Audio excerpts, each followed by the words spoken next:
क्या आपको पता है फ्लाइट में सुंदर दिखने वाली एयर होस्टेस को क्यों रखा जाता है?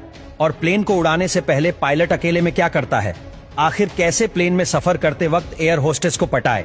दोस्तों, प्लेन के अंदर बहुत ऐसी बातें और कुछ ऐसा होता है जिनके बारे में आपको अंदाजा भी नहीं है और ना ही कोई पायलट या फिर फ्लाइट अटेंडेंट चाहता है कि इसके बारे में आपको पता चले। अच्छा, तो आज हम आपको प्लेन से जुड़े कुछ ऐसे रहस्यमय बातें बताने वाले हैं जिसे जानने के बाद आप पूरी तरह से चौंक जाएंगे।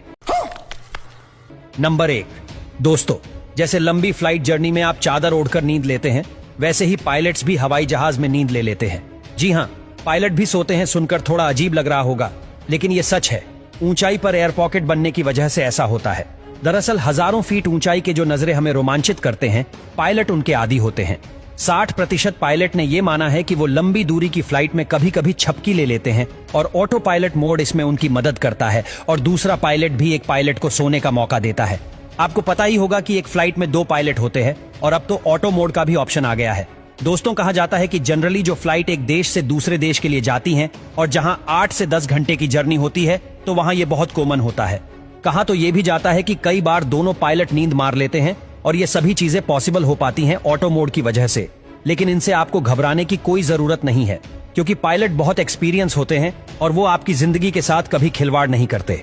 नंबर 2, दोस्तों, अगर आपको ऑप्शन दिया जाए कि आप फ्लाइट में बिजनेस क्लास में जाना चाहते हैं या फिर इकोनॉमिक क्लास में, तो यकीनन आपका आंसर होगा बिजनेस क्लास, क्योंकि सबको पता है कि बिजनेस क्लास में सफर करने का मजा ही कुछ और है। लेकिन आपको पता है अगर फ्लाइट में कुछ हो गया और फ्लाइट क्रैश होने की नौबत आ गई तो क्या होगा? तो दोस्तों, ऐसे केसेस में जो लोग बिजनेस क्लास में बैठे होते हैं उनके बचने के चांसेस ना के बराबर होते हैं, क्योंकि ये जगह फ्लाइट क्रैश होते समय सबसे ज्यादा खतरनाक होती है। एक बार को तो जो एग्जिट गेट के पास बैठते हैं वो तो बच भी जाएंगे, लेकिन बिजनेस क्लास में बैठते हैं उनके बचने का कोई चांस नहीं होता है और इस विषय पर रिसर्च भी हो चुका है और ये प्रूव भी हो चुका है। नंबर 3, दोस्तों, क्या आपको पता है फ्लाइट में जो टॉयलेट होता है वो कितना साफ होता है? आपको लग रहा होगा कि ये हम क्या पूछ रहे हैं, लेकिन एक सर्वे में बताया गया है कि प्लेन के टॉयलेट में हद से ज्यादा जर्म्स होते हैं और ये टॉयलेट बस आपको दिखने में ही अच्छे लगते हैं, लेकिन इनकी रियलिटी कुछ और ही होती है। जी हाँ, कई बार ऐसे केसेस आए हैं जहां पर से पता चला है कि सिर्फ फ्लाइट का टॉयलेट यूज करने की वजह से लोग बीमार हो जाते हैं, लेकिन ये सच्चाई आपको ना तो कोई फ्लाइट कंपनी वाले बताएंगे और न ही कोई फ्लाइट के अंदर के अटेंडेंट।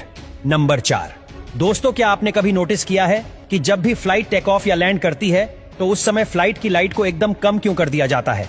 तो दोस्तों, आपको बता दे कि इसके पीछे भी बहुत से कारण होते हैं। सबसे पहले कि अगर आप फ्लाइट के अंदर एडजस्ट हो जाए, इसलिए लैंडिंग या टेक ऑफ के समय लाइट कम कर दी जाती है।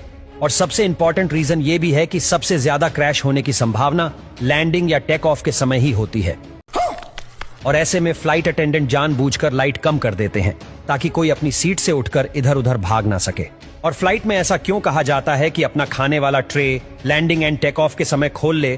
तो इसके पीछे भी बहुत ही सिंपल सा लॉजिक है, और वो ये है कि आप किसी भी हाल में लैंडिंग या टेक ऑफ के समय इधर से उधर ना करें और अपनी सीट पर चुपचाप बैठे रहे।